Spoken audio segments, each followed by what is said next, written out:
Welcome in. My name's Jason Priester, ClemsonInsider.com. Coming at you from a different locale tonight. My office is in disarray in the middle of renovations. Yes, Clemson is a basketball school now for sure. Before we get started, I want to thank our sponsors over at A Glass for when you need a glass. All your auto glass needs. They do replacement, repair. 2 locations in the PD, one in Florence, one in Sumter. Give my guys over there a call.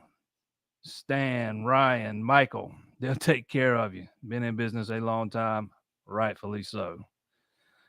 Basketball school.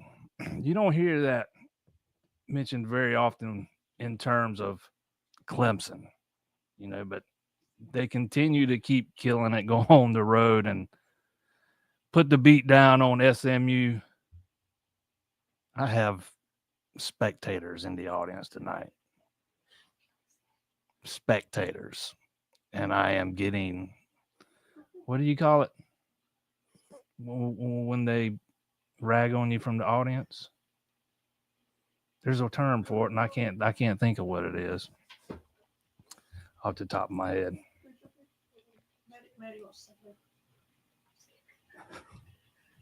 Anyways, Clemson rolls SMU.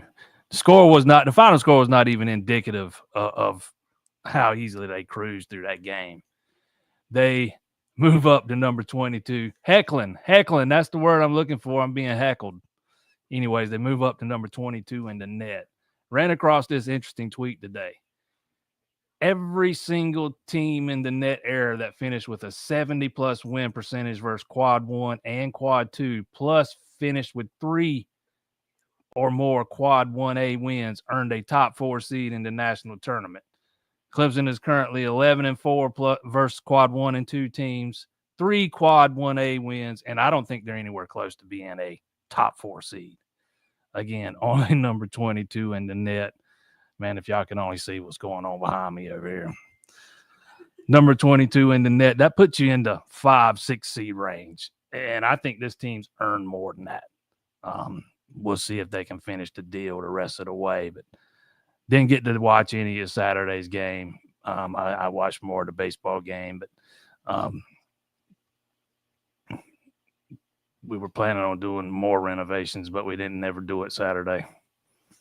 Our plans got halted, so I was able to watch baseball, but didn't get to watch the basketball game. Clemson baseball sweeps through the weekend, 4 wins. Got to get to hitting the ball better than they have been. Finally did get a long ball from guess who? Tristan McClatty. People ragged on him for being in the lineup, 2 of those first 3 games there in Arlington, and all he does is come back and kill it this weekend. Without him, they might not win a couple of those games. I thought you got a much better performance from LeGuernick on Sunday. He's got to cut down on the walks, but only allowing one hit over 6 innings, 6 strikeouts. That's a pretty good bounce back. You get your typical Ethan Darden performance, and you still looking for Canuck to kind of get up to that level he's been at. Big one coming up this weekend. It's the rivalry series, Clemson, South Carolina. You got the first game in Death Valley. The second one will be in Greenville, and they will finish it up Sunday in Columbia. At least this weekend, or this year, shall I say. You're not looking at 2 games in Columbia and playing a neutral site game in Columbia. That's still one of the most ridiculous things I've ever heard of. How you play a neutral site game in Columbia is beyond me, but you're going to find out a lot about that team coming up this weekend. I know somebody over there that's pretty plugged in with South Carolina told me a few weeks ago he thought this was going to kind of be a rebuilding year over there in Columbia this year and their first year under their new head coach, and then they've lost their Friday night starter to a season-ending injury, kind of like Clemson lost a guy that they thought was going to be their Sunday starter to a season-ending injury. So big one coming up this weekend. I would expect we'll see the same starting rotation that we have through the first 2 weekends of the season. Canuck, Darden, and LeGuernick on Sunday. Be interesting to see how LeGuernick responds. You know, he did not fare very well in Arlington during Globe Life. This will no doubt be the most raucous environment he has pitched in front of yet, if indeed they don't switch the days up or whatever and have him go a day early and maybe Darden go on Sunday. We'll see how they handle that. But if he were the one to go on Sunday, that would definitely be the most raucous environment he's ever pitched in since he's been at Clemson, at least as a starter anyways. He didn't pitch a whole lot last year. I don't remember if he got into that series at some point, but can probably look right fast. But even if he did, it was not more than an inning or so.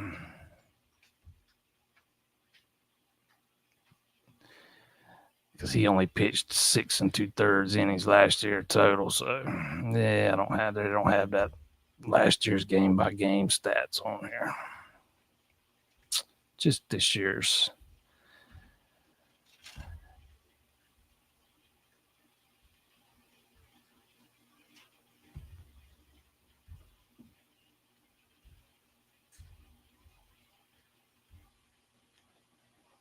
Had a great time in DKS this week. Yeah, I was talked into staying home this weekend to help with the renovations, which still didn't get finished.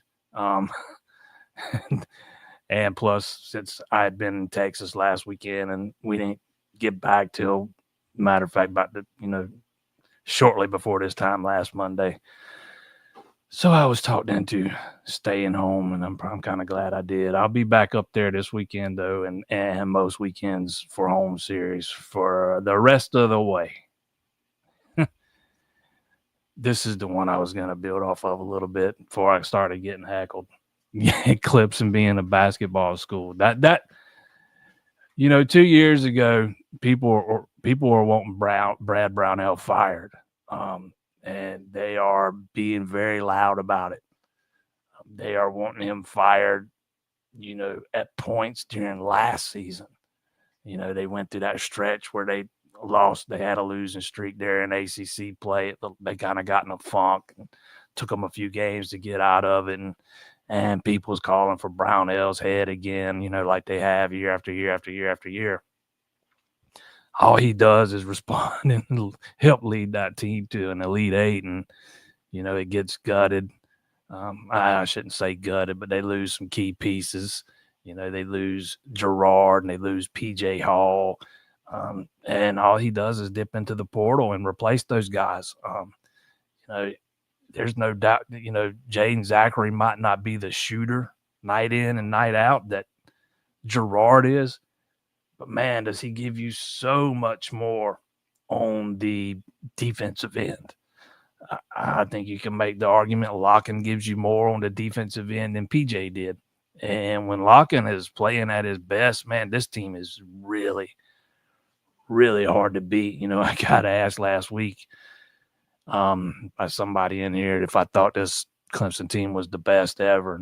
And I don't, I've thought about that some more since then. And I don't know that I'd say they're the best ever. I'd definitely put them top 5 at this point. A lot of that might depend on what happens in the tournament. But, basketball, it kind of in a way like baseball, it's a funny sport, man. You have one off night shooting and a really good team can go out, earlier than they should have. And all of a sudden, what looked like a great season, there's a little bit of a damper on it. Say this team gets knocked out in the first, they get upset in the first round, we'll be right back to having people calling for Brad Brownell's head. Even if they play well and lose just because they didn't shoot the ball very well. But I definitely think this team's right up there with some of the best, probably top 5. I get it. The ACC's a little bit down if it was as, it's even down from where it was last year, although I don't think it's as down as, the net makes it out to be, or the national pundits make it out to be. Just because North Carolina's not at the top of the standings doesn't mean it's still not a difficult league. But that's another argument for another day. But, if you put this year's team in last year's schedule against last year's ACC, I don't know that they're doing. They might have another loss or two, but I don't know that they're going to have many more. Again, when you keep locking on the floor and he stays out of early foul trouble and he's doing what he does, especially when he can step out and hit a couple of three balls, that really opens up his game, man. And they are tough to beat. And they've kind of done it the past couple of games. The game before last, that you didn't get a whole lot from Chase Hunter. Brother Dylan steps up and fills that void. I think he scored 17 against SMU, but he's not having to put the team on his shoulders. He's getting a lot more help on a more consistent basis this year. And I think that might make this team more dangerous than last year's team.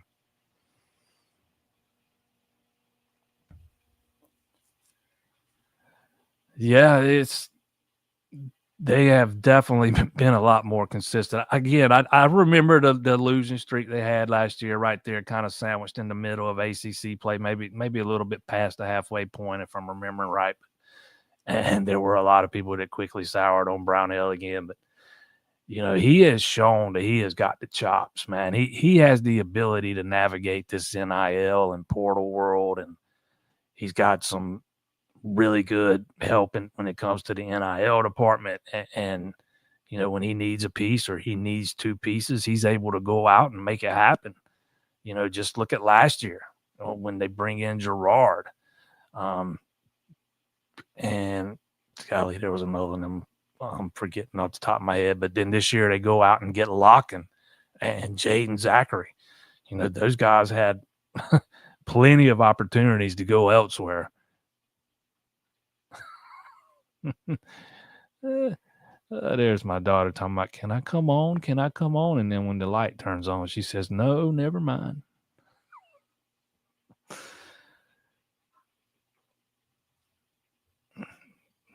Few hundred. But I think Mike here is one of the guys that were probably toughest on Brownell, and I think he's kind of come around now.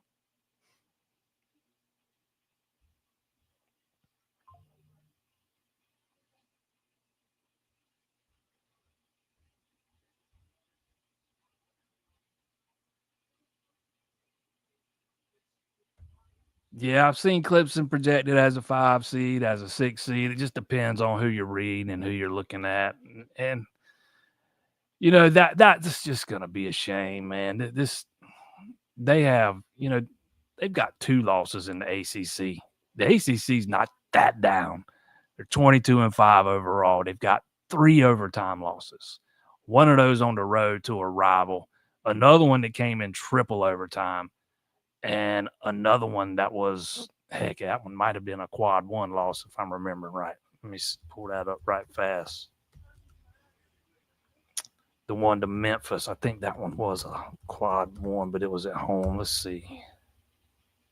Because Clemson's 4-2 in quad 1 games. Now, no, that was a quad 2 loss because Memphis is 47. So since it was at home, that was make it a quad 2 loss. But that's 3 of your 5 losses coming in overtime. Nobody's whooped them. Nobody's run them out to build them. Let's put it that way. They caught Louisville, and Louisville was smoking hard, getting right on that run, man, where they were just running through everybody. And they went out and lost at Boise State, who's number 46 in the net. So that's being a road game. That's a quad 1 loss. And they only lost by 7 and didn't play particularly well that day early in the season, man. I just think they've earned a little bit better, in my opinion. I'd have them right on the, 4 line. There's no shame in that 5 line, but man, with the history surrounding that 12-5 matchup, that might be one you want to stay out of. Obviously, you don't have much left when it comes to the regular season. You get Notre Dame at home on Wednesday. That's a quad 3. Then you go on the road to Virginia. That's going to be quad 2. And then you finish up with 2 quad 3 games at Boston College, at home to Virginia Tech.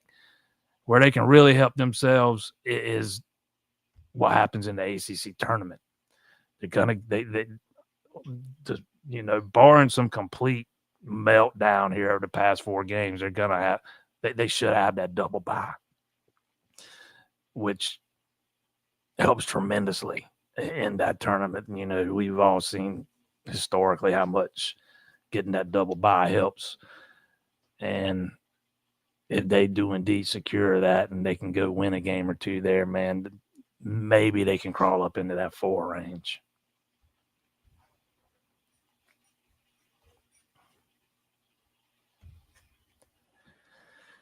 Everyone is SEC crazy in basketball now. ACC gets no respect, may only get 3 teams in.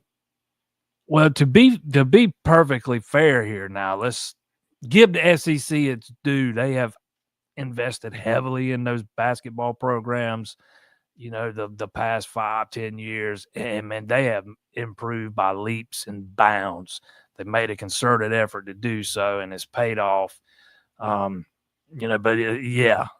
to your point, basketball has kind of turned into what it is in football. You get more than half of the teams in the league are ranked. When everybody's ranked, everybody's beating up on each other. But you'll get people that point back to that ACC, SEC challenge, and they'll tell you how the SEC dominated it, but they won't tell you, some of the guys that were missing from some of those ACC teams that were out injured early in the season when that thing happened. Heck, I think the ACC only won 2 of those games, if I'm remembering, and Clemson was one of them, beating Kentucky. But make no mistake, right now the SEC is the best basketball league, in my opinion. I just don't know that top to bottom, they're that much better than everybody else. They got some really good teams at the top. But yeah, they made a concerted effort to improve those basketball programs, generally speaking. And when you're bringing in that much more revenue than that your ACC counterparts, you're able to invest more money in those basketball programs. And that's what we've seen them do.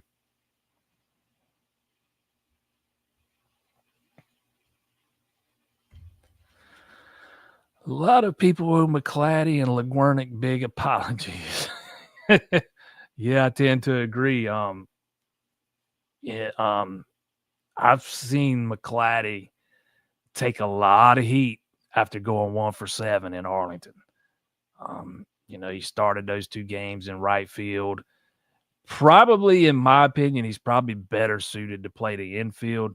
But the fact that he started already in right field, third base, second base, first base, it gives you an idea of his versatility and how they can just plug him in different spots where needed. But man, he absolutely killed it this weekend. I thought he should have got some love for ACC Player of the Week, seeing, when you look at some of the other guys that were nominated from each team, his stats ranked right up there with everybody. Matter of fact, I did vote for him. His stats ranked right up there with everybody else's. He's hitting 389 now.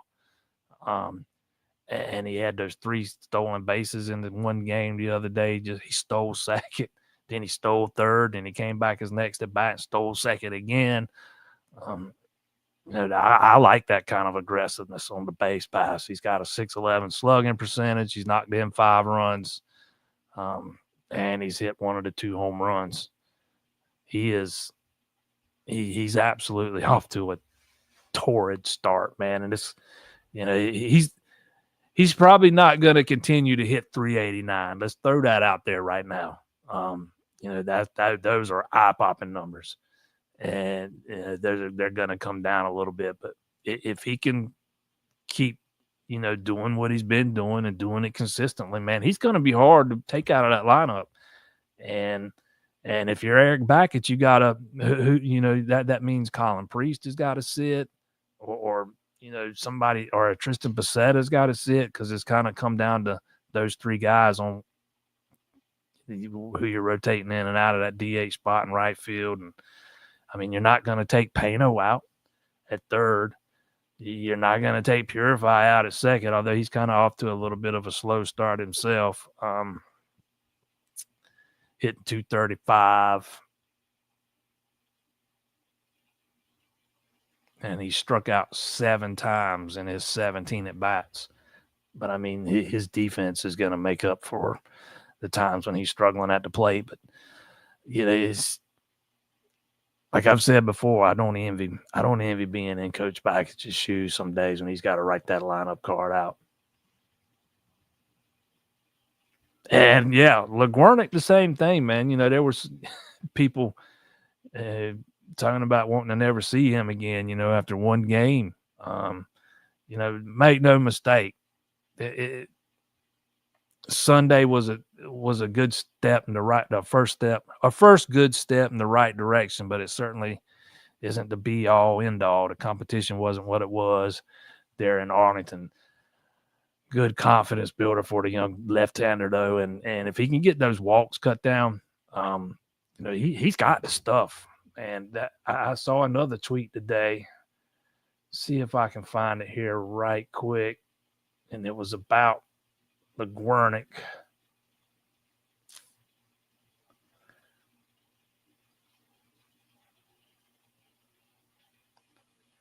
About stuff, and now I'm having a problem finding it. Bummer. There was something about how good his stuff was this weekend, and that sinker ball ranked up there in the top 10 or 12, if I'm remembering right.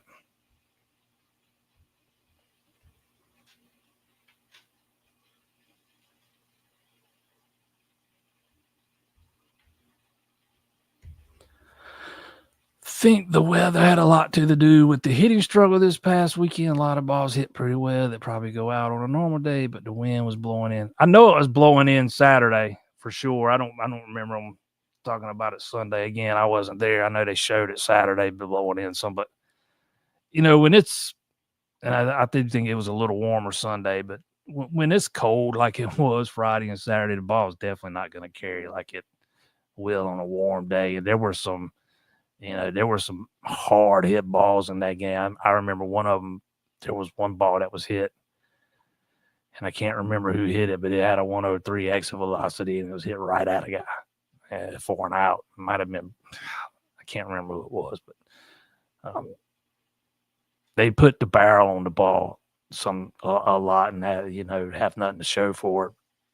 Some of them hit right at guys. Some of them, not just hitting, not quite deep enough, but I remember, I think it was Saturday. I went back and listened to Backich's press conference, and somebody asked him about the power, and he said he wasn't worried about it. He actually said he thought this team might have as much or more power than last year. I don't know that I'm going that far, but I do think the homers will start to come, and it starts to warm up a little bit. A guy like Luke Abney's going to hit probably double digits in home runs. Colin Priest probably will too if he has enough opportunities. They think McClatty's got the potential to hit double digit in home runs. I think Pano's got that potential. Canarella certainly got that potential. So does Becerra. I just don't know that you're going to have that one guy that hits a bunch.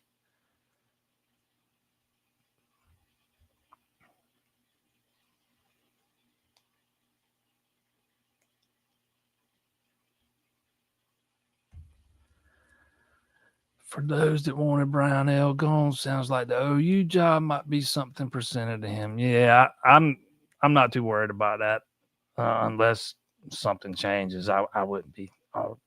It doesn't sound like he's the top guy there after, not even the top 2 or 3. We'll see how it plays out. But as we sit here today, I'm not too. I wouldn't be overly concerned about that.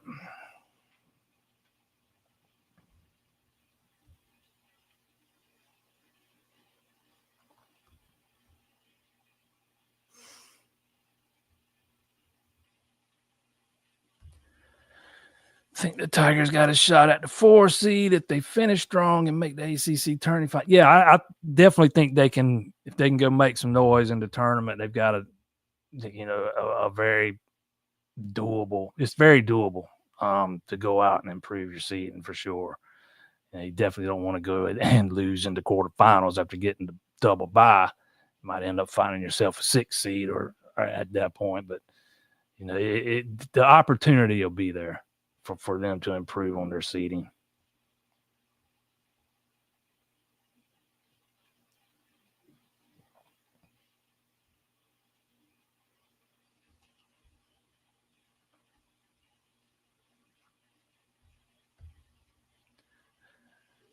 Spring practice starts Friday, 28th. You get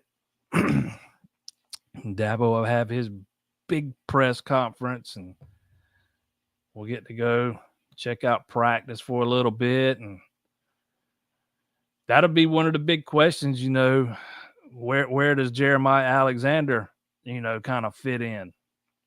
Because I'm not real sure about that answer yet. Definitely know he's going to start out at linebacker. Sounds like, if I'm remembering right, I want to say somebody told me they was thinking maybe Mike, but that would mean behind Sammy. But if Tom Allen sticks to his 4-2-5 and runs a lot of nickel, they're only going to use 2 backers anyway. But I'm of the opinion that Clemson's starting 2 linebackers the past couple of years have been leaned on a little too heavily. They rarely got subbed out. I'd much rather see a 3-man rotation there.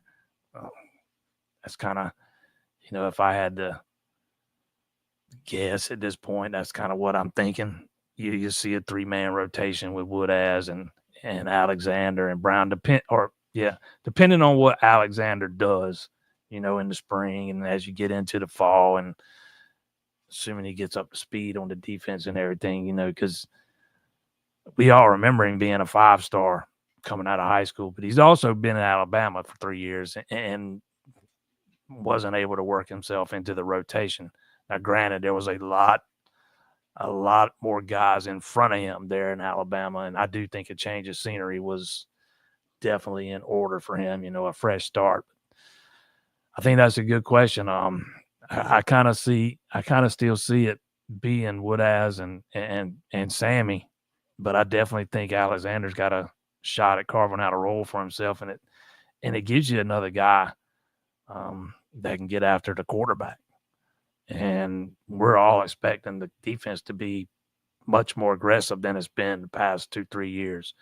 I think it's been pretty well documented that it's not been quite as aggressive under Wes when you compare it to the Venables defenses. I don't think anybody's going to be as aggressive as Venables, but just kind of felt like Clemson started playing. The goal was, more geared towards pin but don't break last year and some the year before last. And it sounds like, with bringing Allen in, they're going to go back into the mindset of taking the fight to offenses instead of that bend but don't break mentality. And I think Alexander gives you another piece you can use to get after the quarterback for sure.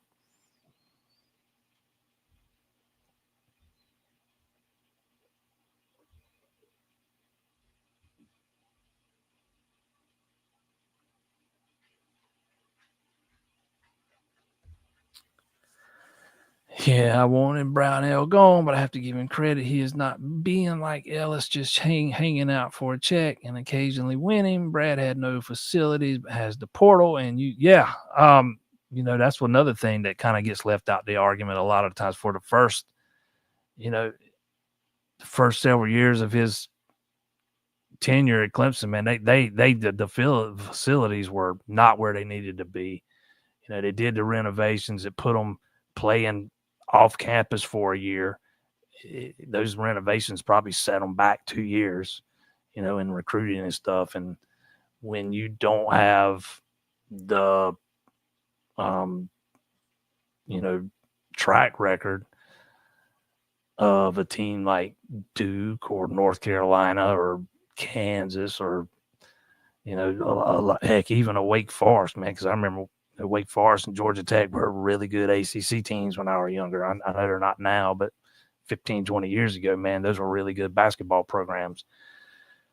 It makes it even harder to attract high school talent. I think the portal has been a great equalizer for Brownell.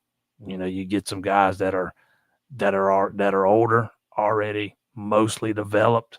You kind of bring them in to finish off their career with you, and so far that's been a winning recipe for him.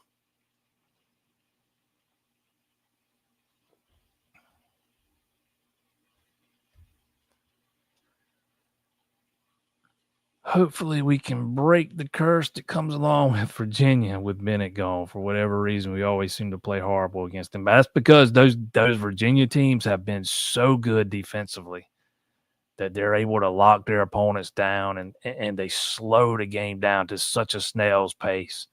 And Clemson's kind of fallen into that trap, man. They have, Bennett's kind of had Brownell's number for sure. Don't think that Virginia team's quite as good defensively this year. And I don't know that they're going to be capable of doing that. Would feel, it's always Virginia, and you'd probably feel a little bit better about it if you got those guys at home as opposed to having to go up there. But that, to me, that's still a team. Clemson should go up there and beat them.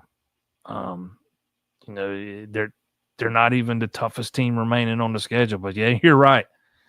There has been a little bit of a curse there since Tony Bennett's been there. But I don't know that I don't know that defensively they're capable of locking this team down the way some of those, past Virginia teams were. Still 4 games left. It's not going to be. You'd like to see Clemson finish up by beating all 4. Again, Notre Dame's they're right there 100 in the net. Virginia's 103. I could easily see them dropping one of those games before the end of the season. As long as you don't drop more than one and you win one or two in the ACC tournament, I think you're pretty good.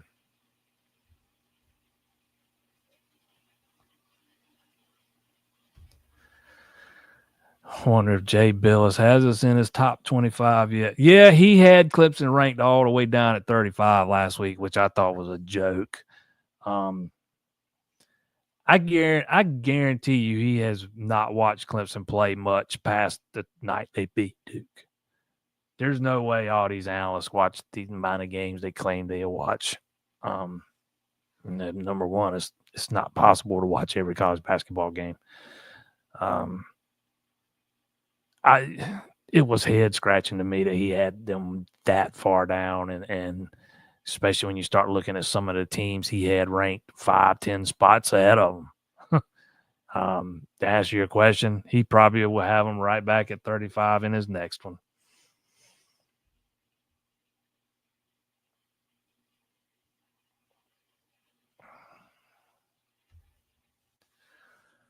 Love watching Josh Pano at third base. Dude has a cannon for an arm. That play he made in game 1 on Friday. Yeah, he has been spectacular with the glove.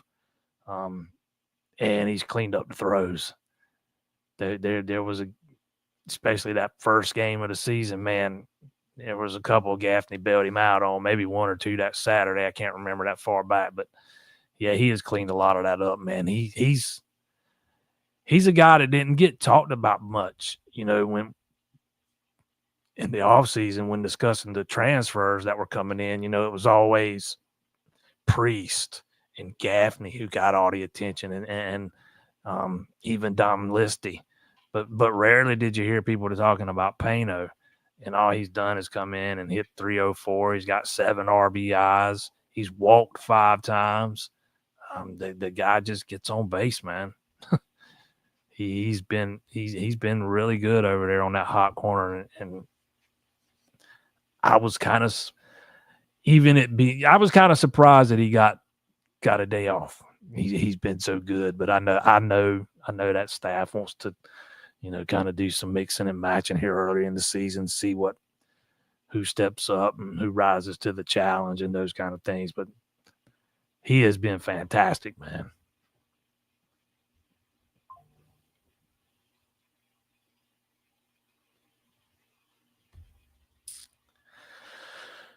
Would really like to see Cam's bat wake up this weekend. Too many swings at bad pitches, and that not the Cam we've known for 2 years. Yeah, he's probably not off to the start he was hoping for. He's only hitting 250 so far. He has definitely swung at some pitches that we're not accustomed to him swinging at. He is 6 for 24 to start the season. 3 of those hits are doubles. He definitely had a rough weekend. But some of those other hitters did too. But kind of like I said about Canuck last week, I'm not too worried about Canarelli. He's too good. He's just too good of a pure hitter to stay slumping for very long.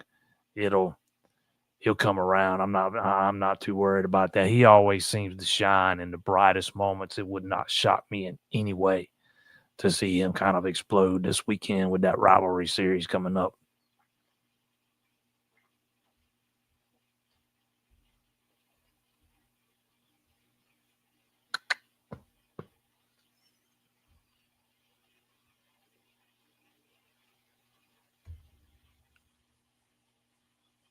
My four-legged co-host, she's giving me the side eye right now. She's right there. I can't get her to come over here.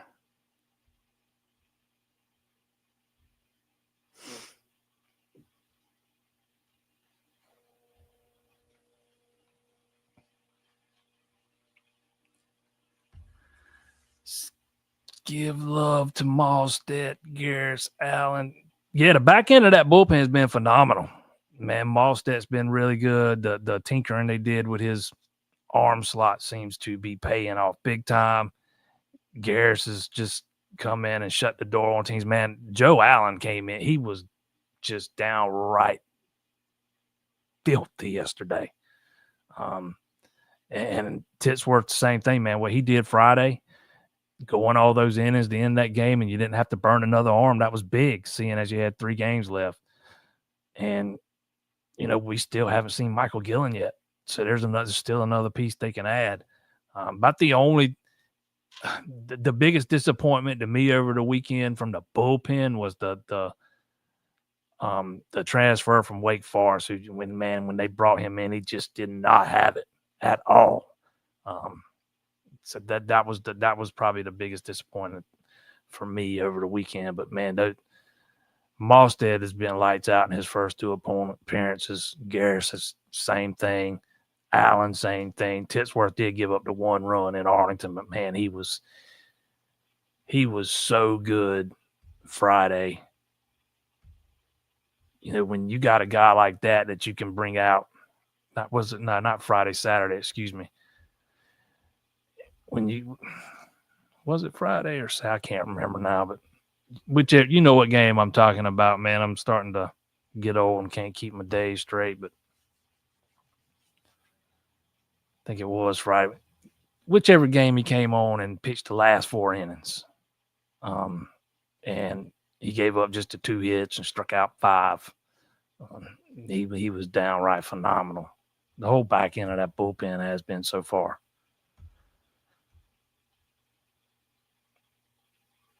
Malstead's pitched 4 2/3 scoreless. Joe Allen's pitched 3 1/3 scoreless.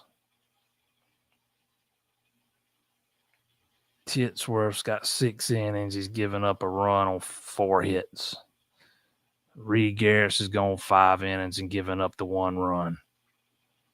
Hey, BJ Bailey pitched well the other day. He's pitched 3 2/3 innings now, only giving up the 1 run.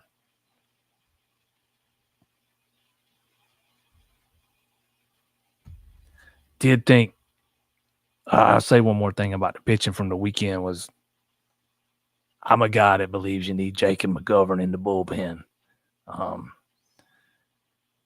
Because that's a guy that you can use multiple days and you can get multiple innings out of him, a couple innings out of him at least 2 days on the weekend. I just don't know that in a starting role he's going to be able to give you more than one time through the order. It seemed like the longer he was out there and that start he had Saturday, the more he struggled.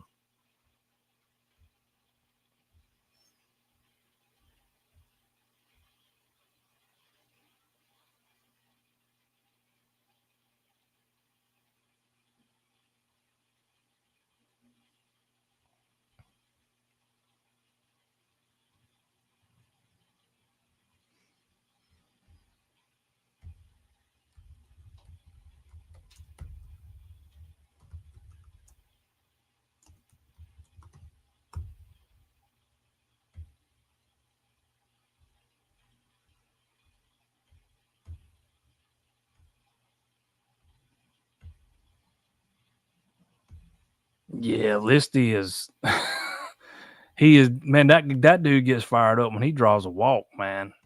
Talking about a spark plug, he has been that at the top of that order. He's hitting 435. He's already got 11 RBIs. And most of that coming from the cleanup spot, which tells you the guys at the bottom of the order are getting on base. His on base percentage is 588. He's already been hit by 4 pitches. He's walked 6 times. He just gets on base, man. He's got 10 hits, 6 walks, 4 hit by pitches. He's already been on base 20 times. And he's only got officially 23 at bats.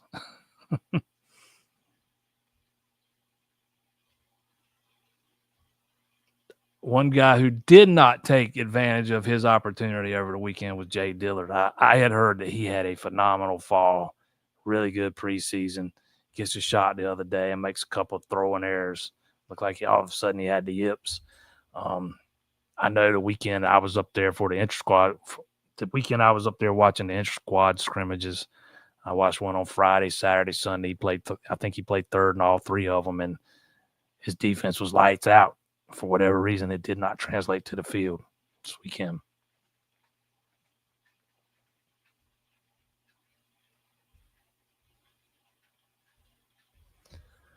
What do I know about Brendan Bennett? Not much. True freshman, left-hander. He's up there from Michigan, where Bakich has been before he got to Clemson. That's about all I know about him. We're going to find out about him, I guess, tomorrow. I think he's supposed to start tomorrow. Let me see if I can.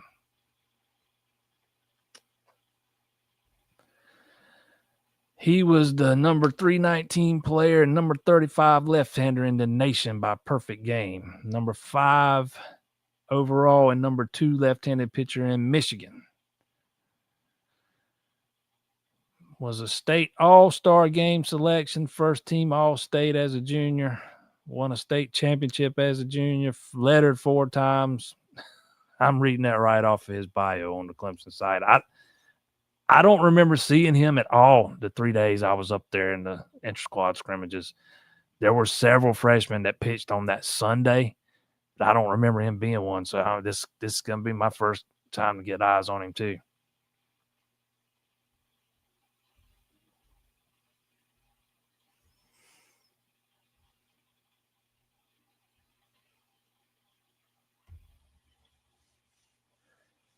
Any word on Gillens, Mo, Talon Bell? I would be surprised if Gillen's not available this weekend for South Carolina. Samo is back. Don't know that you're going to see him. Talon Bell's not all the way back yet. We'll see when that happens, maybe by ACC play. But I do remember back at saying at his presser right before the preseason started, he thought Bell could be a guy that could help him this year. Just got to get him back. He did throw an inning at one of the scrimmages I was at, and you could tell he was not throwing wide open. He was only throwing in the 80s. Again, only threw 1 inning, but only faced 3 guys, got all 3 out, and struck out 2 of them.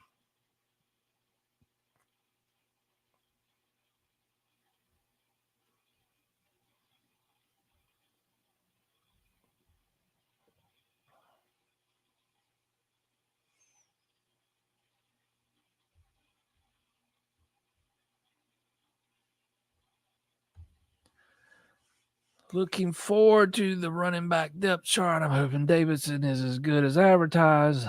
Tyler Brown coming back healthy. Wide receiver depth chart will be strong.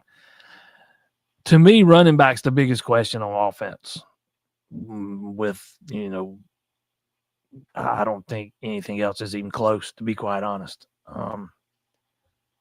You're not going to have Jay Haynes since he tore his ACL so late in the season. He'll be out in spring. So this is going to be big springs for guys like Jarvis Green, who's been there a few years now. I think it's a big spring for EZ. I think he needs to take a big step. And I understand the expectations for Gideon, and there's some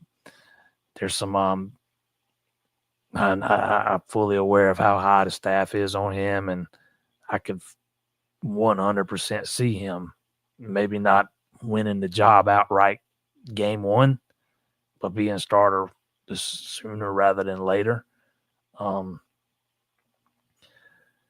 me, the most important thing is ensuring you've got more than one guy that you can lean on, because they didn't have that last year. It was plain as day to anybody. They didn't trust anybody else outside of Maffa. Even Haynes, to an extent, they didn't really start to trust him until late in the season, really fully, until the ACC championship game. You cannot go through the season with just one back, and I still think that missing on, not really missing, but waiting the entire recruiting cycle on Trevor Etienne to make his decision a few years ago, and not expanding the board or really going after anybody else until after he made that decision. I think that has set them back a year when it comes to running backs. We'll see what Adam Randall can do after being moved there. So a big spring for him too. Definitely to me the biggest burning question on the offensive side of the ball, what they do, what the pecking order is at running back, coming, not necessarily going into the spring, but coming out of the spring. How much can Gideon soak up, and where he is, as far as learning the offense, picking up the pass protections and those kind of things, because there's a lot that goes into running back. You got to do a lot of stuff when the ball's not in your hands, but to me, it's just as important as making sure you got another guy or two that's ready to roll.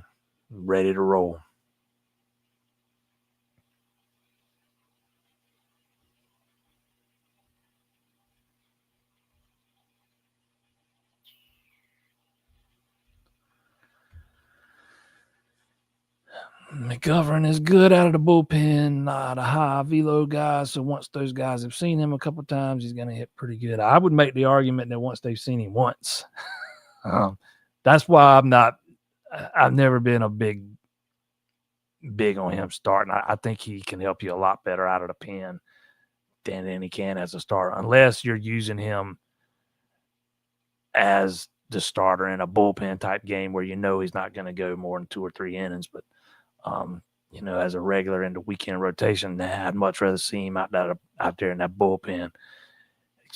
Bring him in, behind a guy like the Canuck, who's been throwing 92, 93, and then you bring, left-handed McGovern in there, who's just kind of throwing those big sweeping breaking balls or curveballs or whatever it is in there, man. And I think that's when he's at his best.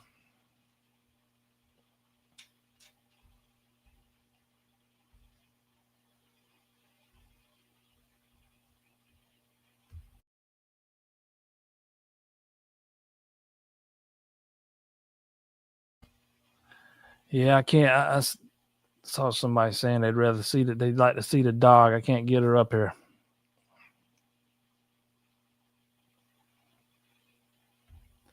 Who is going to be the 5th starter on the O-line? Yeah, you got to replace Tate. I mean, you get 4 guys back along that offensive line. I mean, you got several candidates who's capable of playing there at left guard if they don't move anybody.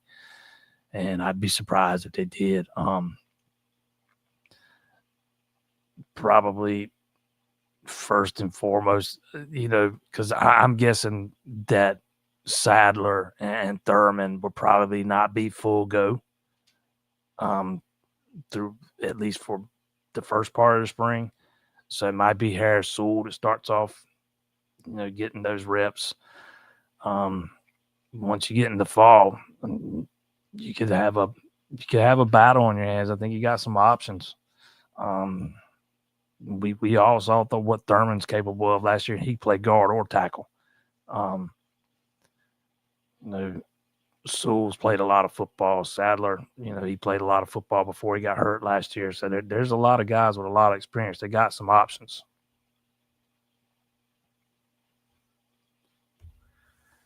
Adam Randall is the man. Big spring for him, for sure. I'm kind of anxious to see if he can, carve out a consistent role for himself. I don't expect him to win the job. I don't expect him to. I'm not even sure I expect him to win the backup job. But if he can come in and give you 2, 3, 4 carries a game, man, I think that'd be huge. That could be your third guy you have. I think that'd be big for this offense. Definitely don't want to go into the season again with just one guy that you trust. That is a recipe for disaster if that one guy gets hurt, and we all saw that last year. Appreciate everybody that tuned in tonight. Me, Ashby, and myself will be right back here Thursday, 7 p.m. We will recap the baseball game from tomorrow, look ahead to the South Carolina series. We'll be talking all things baseball Thursday, 7 o'clock. And then, of course, I'll be right back here Monday. Probably not right here in this same spot, but we'll be right back here. Same time, same channel. Want to thank my sponsors, A-Glass. 2 locations in the PD, 1 in Florence, 1 in Sumter. All your auto glass needs, they can take care of you. Replacement, repair. Get yourself a free quote, myaglass.com. Appreciate everybody that tuned in. See you Thursday. If you're not there, I'll see you right back here next Monday.